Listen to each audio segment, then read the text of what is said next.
የሆነ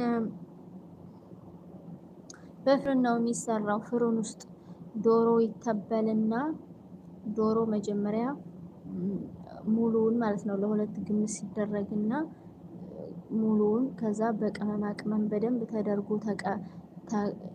ይተበላል። ከዛ ከስር ሩዙ ነጭ ሩዝ አጥበሽ ሄል፣ ቀረፋ፣ ሎሚ፣ ወረቀ ጋር ታደርጊበትና ይሆን የራሱ ብረት ድስት አለው።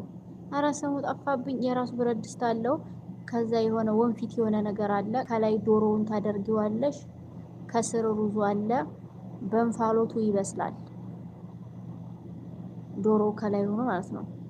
ሩዙ ከታች ሆኖ ከዛ በእንፋሎቱ ነው የሚበስለው። ሙክክ ይላል። ቢጫ ይሆናል ግማሹ ደግሞ ነጭ ይሆናል። ሲቀላቀል የሆነ ቢጫና ነጭ ደስ የሚል ከለር ይወጣዋል። ሩዙ ደግሞ በእንፋሎቱ ስለሆነ የሚበስለው ዶሮውም